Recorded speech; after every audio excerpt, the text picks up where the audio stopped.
reír, conversar y aprender de todas esas cosas que nos dan sentido. En una sociedad donde todo cambia, nuestra necesidad de conectarnos permanece. Aquí comienza El Día de, el programa de la tarde que amplía tu mundo. De 6 a 7 p.m. por Inicia Radio FM e iniciaradio.cl. Hola, hola, ¿cómo están todos y todas? Bienvenidos, bienvenidas a Día D por Radio Inicia y NC Televisión. Ya quedan poquitos días, ya se siente el olor a asado por todos lados. ¿Tú, Juaco, bailas cueca? Sí, bailo, Maca. ¿Bailás? Te mentiría que no. Oye, pero yo también bailo, podríamos ahí pegarnos unas zapateadas Ya, en el asado oficial acá en Radio Inicia. Tuve que aprender por el 7. Típico, educación física, ahí aprendimos a bailar todos los bailes tradicionales chilenos. Por eso al final todos dicen, no sé bailar cueca, igual bailaba por el 7. Ah, está bien. A mí me gusta la cueca, Sí, a mí también. me gusta. Siempre he querido aprender a bailar cueca chora. Esa se baila de una forma distinta. A mí me gustaría bailar pascuense también. ¿Pascuense? Claro. Pero estáis medio alejado como del estilo pascuense, ¿eh? Pucha, Tú sí. eres como más nórdico. Claro, ahí. Para los que no conocen al Juaco, tenemos acá un rubio colorín, de ojos claros, tez clara ahí en él, ¿eh? Si es nórdico este chico. Y soy del norte, man. Sí. Oigan, y hoy día, miércoles 14 de septiembre, es el Día Mundial de la Dermatitis Atópica. Como bien lo decíamos en los programas anteriores, hay día para todo. Y es que el 14 de septiembre se celebra este día, que es una de las enfermedades no contagiosas de la piel más frecuente y que afectan emocional y socialmente a las personas que la padecen. Y este día quiere sensibilizar y concienciar a la población acerca del impacto afectivo, social y laboral de esta patología. Pero bueno, ¿qué es la dermatitis atópica? Esta es una enfermedad inflamatoria crónica de la piel caracterizada por una picazón intensa en cualquier parte del cuerpo asociada con lesiones cutáneas. No es contagiosa, mas sí puede ser hereditaria. Y los principales síntomas son las manchas de color rojo o marrón, la piel seca, agrietada o escamosa, brotes recurrentes de eczemas, prurito, que es picor o picazón intensa, y en los bebés puede aparecer pequeñas protuberancias en las mejillas. Así que si usted posee así varios de estos síntomas, ahí tener ojo, pero no automedicarse ni autodiagnosticarse, sino que ir al médico especialista en esto. Y queremos saludar a Don Limón, nuestro auspiciador que está todos los días en Día D con nosotros. Y si usted quiere ser distribuidor de Don Limón, es súper sencillo, solo debe escribir a contacto@bebidasfuncionales.cl, contacto@bebidasfuncionales.cl, y ahí puede vender esta rica bebida sabor a limonada con vitamina C y libre de sellos. Y si a usted se le echó a perder el celular, no se preocupe, porque en Día D le tenemos un dato increíble. En Ventas Electrónicas se encuentran el mejor servicio técnico a un precio muy conveniente. Repuestos, cargadores, manos libres y mucho más encuentras ingresando a ventaselectronicas.cl.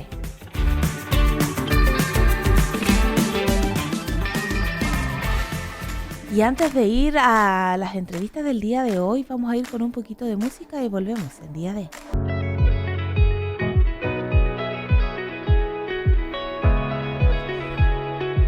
Y estamos de vuelta en Día D y queremos decirle e invitarlos a que prueben Don Limón, una bebida a sabor a limonada, libre de sellos y con vitamina C, y que además la pueden encontrar en 3 variedades: menta, jengibre, maqui, arándano y original.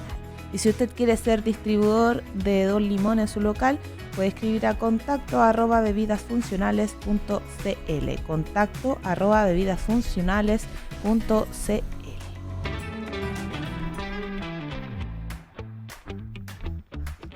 Y si a usted se le cayó el celular, se le echó a perder, no se preocupe, porque en día D queremos recordarles que en ventaselectronicas.cl encuentran el mejor servicio técnico a un precio muy conveniente. Repuestos, cargadores, manos libres y mucho más lo encuentran ingresando a ventaselectronicas.cl.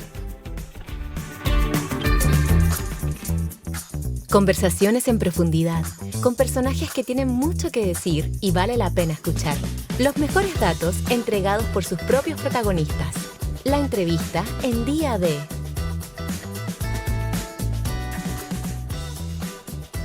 Nuestro país hace unos días vivió una de las jornadas más importantes de nuestra democracia. Se plebiscitó para aprobar o rechazar una propuesta de constitución que en su creación contaba con mecanismos inéditos en el mundo, como por ejemplo la paridad. La propuesta de constitución presentada por la convención fue rechazada por casi un 62% de los y las votantes,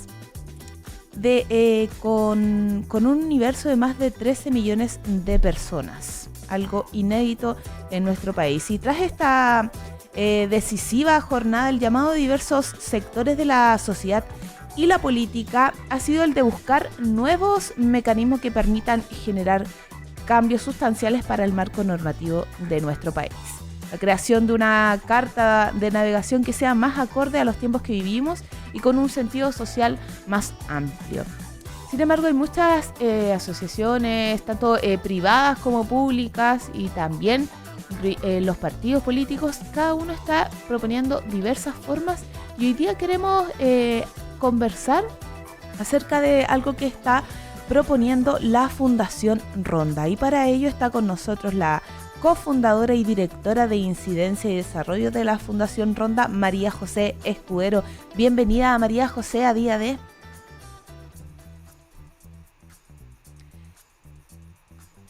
Bueno, ahí estamos conectando con María José, y recordemos también que...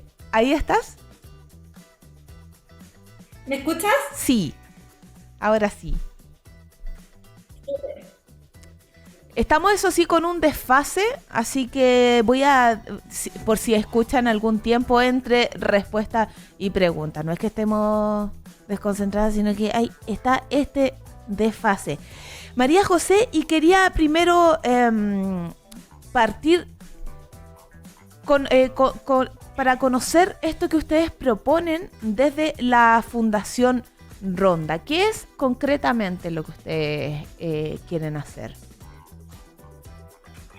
Sí, bueno, primero que todo, muchas gracias por la invitación al espacio. Somos Fundación Ronda, trabajamos desde hace ya 8 años, cumplimos ahora en el mes de septiembre, en temas de diversidad e inclusión, y principalmente en el empoderamiento e inclusión sociolaboral de comunidades con barreras de acceso.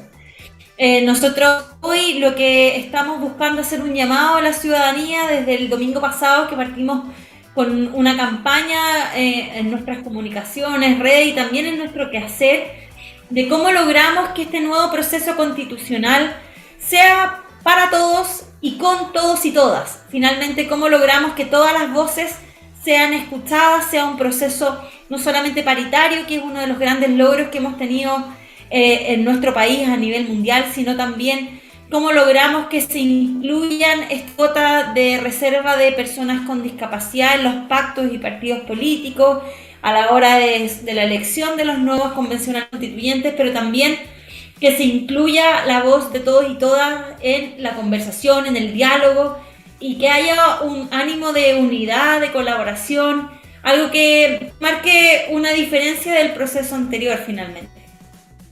¿Y esto hay alguna forma en específico para en términos concretos, que la sociedad civil se involucre en este nuevo proceso de escritura de una nueva constitución?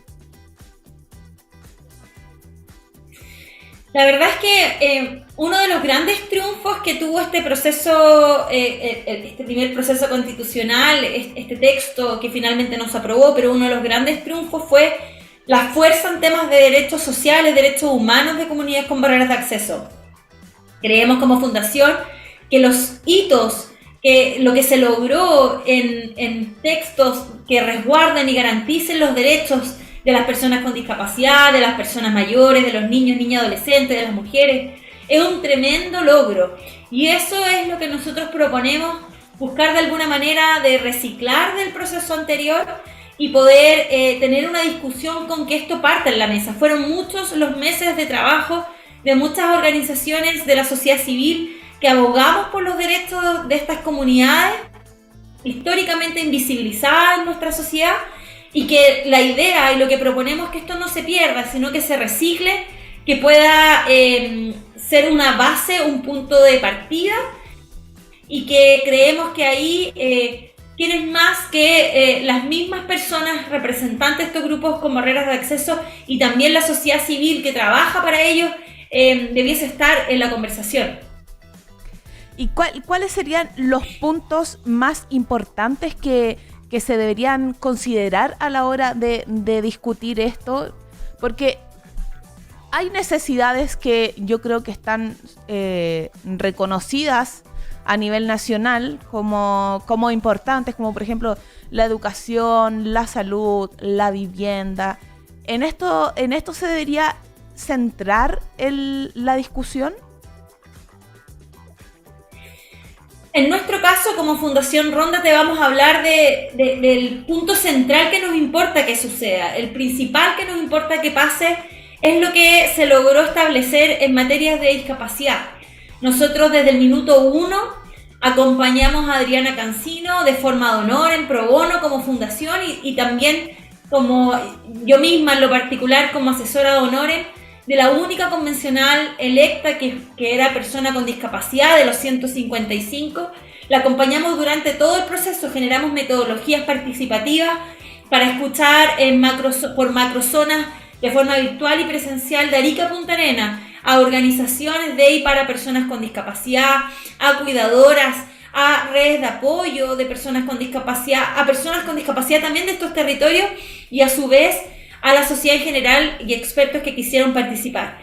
Con esa información y el apoyo de abogados expertos en materia constitucional y derechos de personas con discapacidad, como es Pablo Marchán, Eduardo Marchán, trabajamos en un texto, en un articulado que lo propusimos como norma, el cual logramos tener una adherencia transversal de los distintos partidos políticos, pactos políticos, y este texto después fue recibiendo indicaciones en las distintas etapas del proceso para que después finalmente se transformara en el artículo 28 del texto que recientemente se rechazó.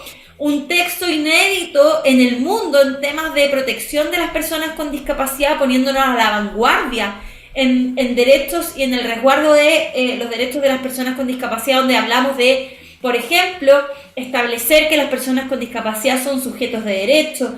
Habla de un sistema nacional que debiese apoyar de forma transversal las necesidades de las personas con discapacidad. Habla también de la protección de la capacidad jurídica y la entrega de salvaguardas necesarias. Son varios puntos específicos, menciona accesibilidad universal, son varios de los puntos que se mencionan que son sumamente relevantes, ya que por primera vez la Constitución incorporaría a las personas con discapacidad de forma positiva, ya que lo que existe en la actual Constitución solamente las menciona de forma peyorativa, limitando sus derechos. ¿Y cuáles serían esas diferencias entre abordar esto de forma peyorativa, como dices tú, y abordarlo de una forma más integrativa, como lo hicieron ustedes?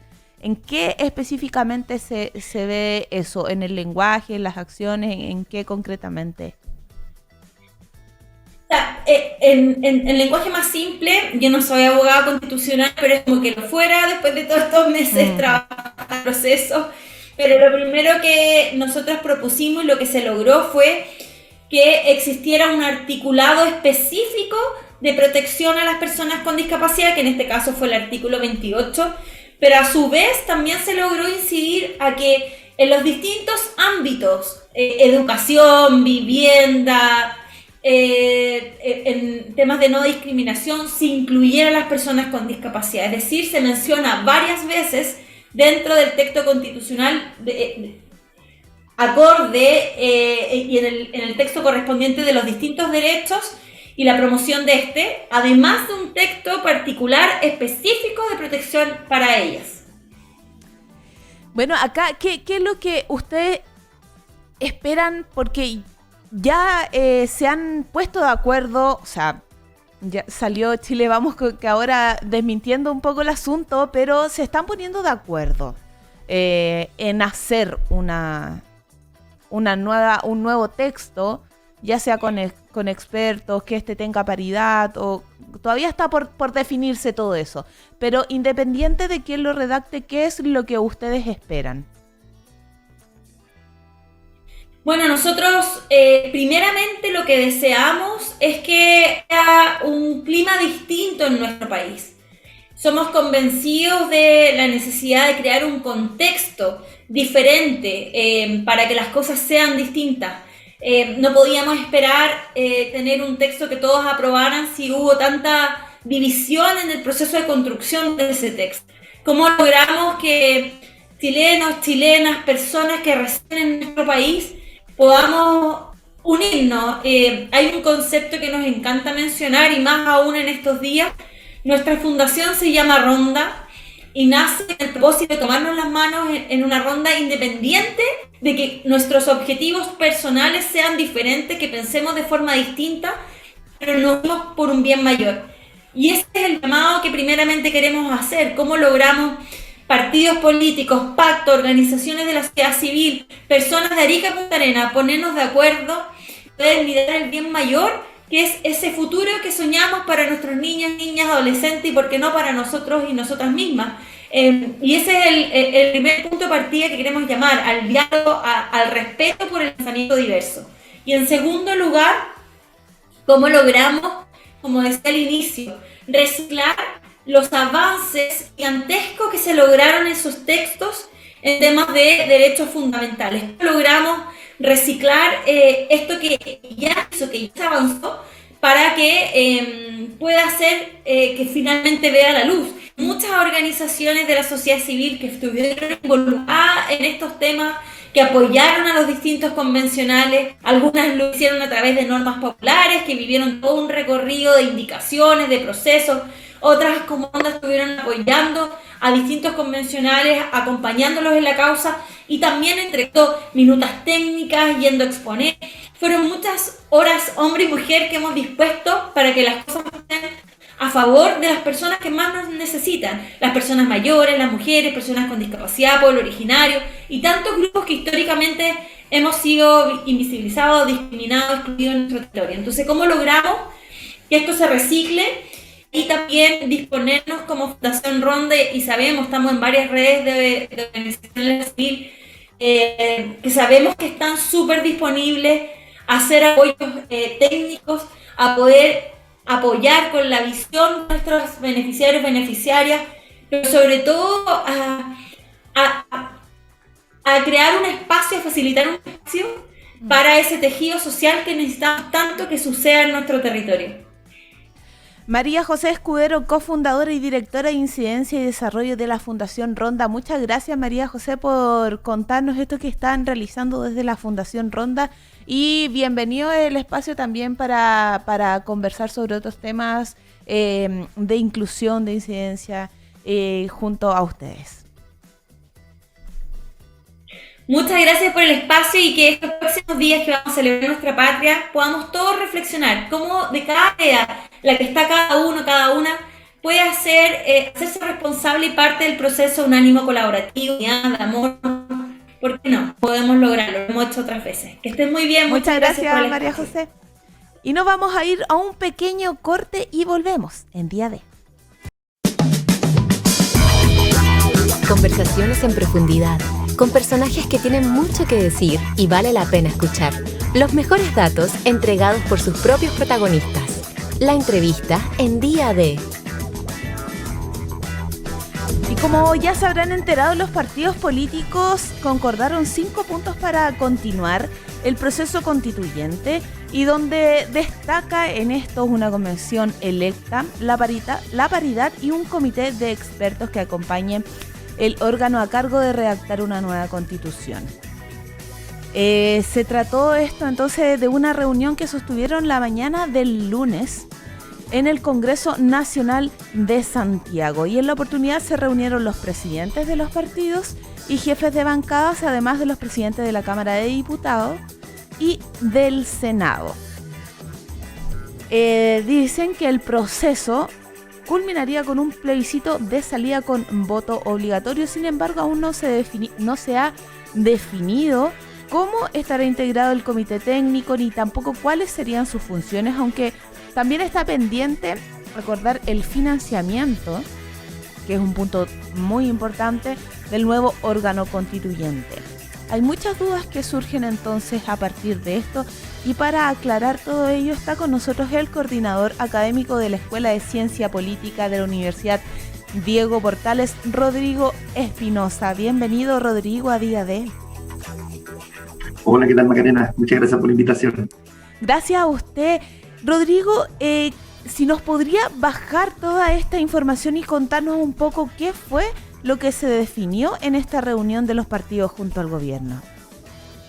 A ver, básicamente no es una reunión resolutoria, sino que más bien, o resolutiva, sino que más bien es un primer acercamiento para sentar las bases de lo que sería eventualmente un nuevo proceso constituyente.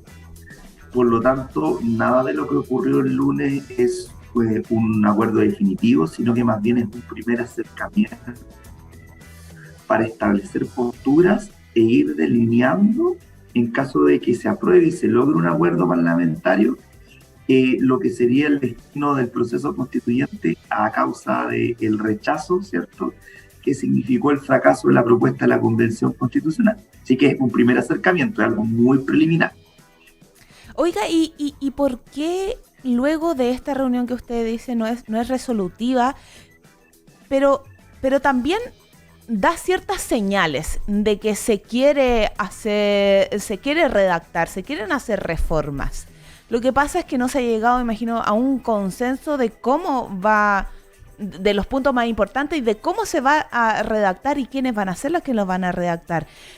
Pero ya estaban, como dijo la nueva ministra, ya estaban bailando cueca ya con esta reunión, pero ya en Chile Vamos ya desmintieron este famoso acuerdo. ¿Qué fue lo que pasó ahí?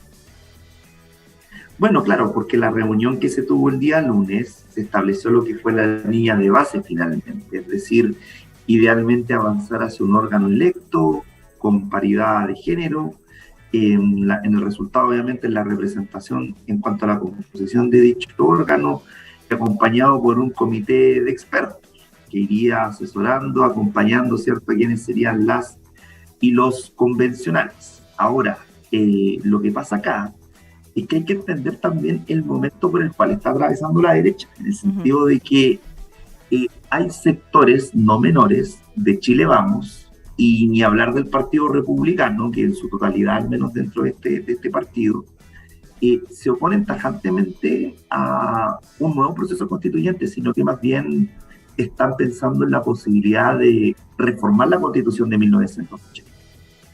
Y de hecho, los republicanos, que estaban encabezados además por Antonio Kast, quien fue su ex candidato presidencial, señalaron de que no están abiertos a un nuevo proceso, pero de haber uno nuevo, ellos exigen un nuevo plebiscito de entrada para saber si efectivamente la ciudadanía quiere o no. Entonces, lo que hay es un acuerdo entre los partidos políticos, entre las bancadas legislativas, un piso mínimo, pero otra historia es que la bancada de derecha, que está a favor de un nuevo proceso constituyente, convenza a sus bases, que en buena parte están en contra de un nuevo proceso, convenzan acerca de la conveniencia de iniciar un nuevo proceso constituyente. Entonces, esa es la tensión que hay. Existe una tensión importante en la derecha, por eso mismo después tenías a figuras de la derecha, ¿verdad?, prácticamente desconociendo lo mínimo acordado el día lunes. Así que es una situación interna que está ocurriendo dentro de la derecha que es algo tensa.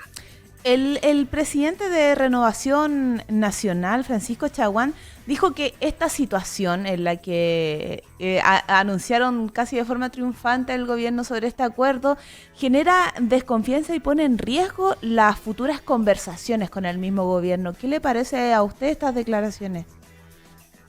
Sí, la verdad de las cosas es que el oficialismo en este caso tiene que tener bastante cuidado con los anuncios. Creo yo que tiene que ser bastante cuidadoso en cuanto a la comunicación de lo que son los acuerdos, porque parte importante de toda negociación, uno, es lo que ocurre en las cúpulas, es decir, dentro de lo que es la negociación parlamentaria entre las élites, y otra es que después estas cúpulas deban informar y negociar internamente con las bases de los partidos políticos, y por qué no llamarlo así también con sus territorios. Entonces, tal vez representantes que están en el Congreso, ¿cierto? Podrán estar de acuerdo con un proceso, mostrar una derecha que está abierta a cambios y con un nuevo proceso también, como lo dijeron en la campaña de hacer una mejor propuesta de nueva constitución, pero al mismo tiempo también tienen que lidiar con este mundo interna, donde es bastante resistida la posibilidad de un nuevo proceso constituyente. Entonces, por eso se da esta dicotomía, y es verdad. Si se cometen errores dentro del punto de vista comunicacional, el acuerdo por un nuevo proceso puede pender de un hilo, incluso puede fracasar. Lo bueno es que el umbral legislativo para que las reformas constitucionales para iniciar un nuevo proceso se aprueben son menos exigentes que en la negociación que ocurrió en 2019 y 2020, donde antes para meter cualquier reforma tú necesitabas 2/3 en las dos cámaras y ahora necesitarías solo 4/7, entonces el acuerdo es menos exigente, pero repito, hay un tema de no salir a vociferar, porque la derecha además tiene una situación interna respecto a la Constitución que es bastante identitaria, que es bastante divisiva, y que hay que salir a convencer en la interna antes de anunciar públicamente un acuerdo.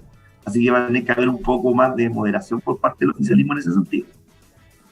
Algo que ha sido tema, la moderación en cuanto a las declaraciones, a los consensos, a todo lo que... Bueno, y que también produjo algunas salidas del ministerio.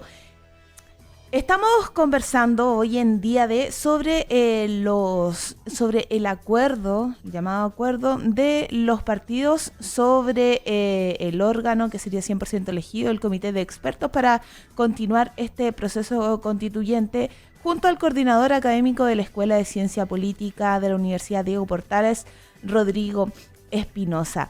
Rodrigo, ¿y quién puede asegurar que este proceso se va a llevar a cabo? Bueno, hoy como estamos, habría que confiar básicamente en la palabra de las y los legisladores. Ese es como el hecho político concreto, o sea, y quienes están en contra de iniciar un nuevo proceso no están obligados a hacerlo. Pero políticamente creo yo que no continuar con el proceso constituyente sería un error de lectura, porque no pueden atribuirse el rechazo a la ciudadanía de cambios. Creo yo que hay que leer básicamente con que la propuesta de nueva constitución no cumplió con las expectativas de la mayoría de los votantes. De hecho, salió hace poco publicada una encuesta de CADEM que plantea que el 68% de las personas sí querían cambio, sí, y sí querían una nueva constitución. Entonces, lo que estamos viendo acá particularmente es deben generarse los acuerdos necesarios para avanzar. ¿Esto podría fracasar? Claro que sí, y de momento no hay nada que garantice y nada que obligue al Congreso más que la mera voluntad de querer continuar con el proceso y demostrarse abierto a cambios.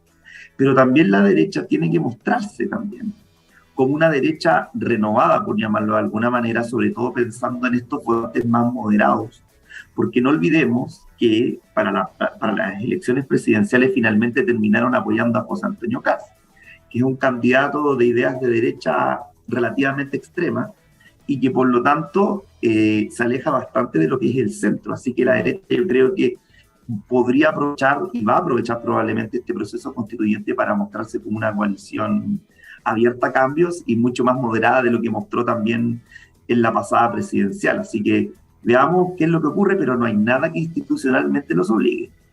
Rodrigo, y para hacer este proceso, ¿se tendría que hacer de nuevo un plebiscito de entrada?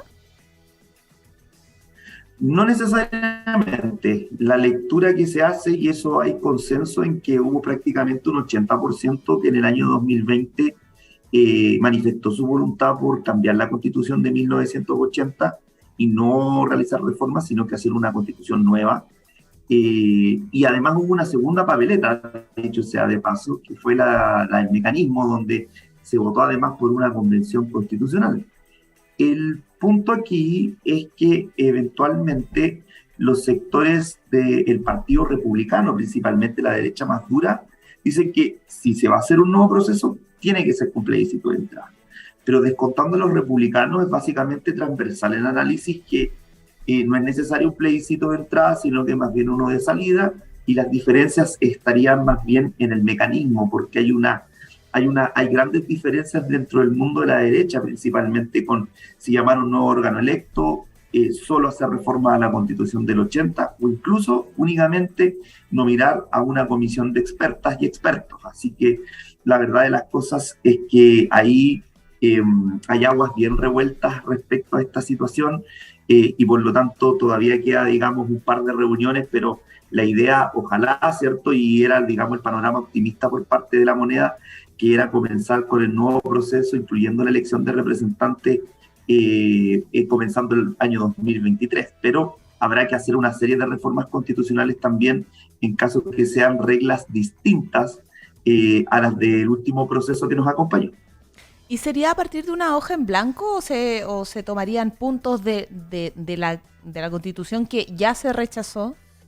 ¿O esa se bota a la basura? Bueno, sí, desde la UDI dicen que hay que establecer ciertos mínimos que no deberían tocarse, como por ejemplo la autonomía del Banco Central, mantener el Senado, mantener las regulaciones existentes en torno al derecho a propiedad.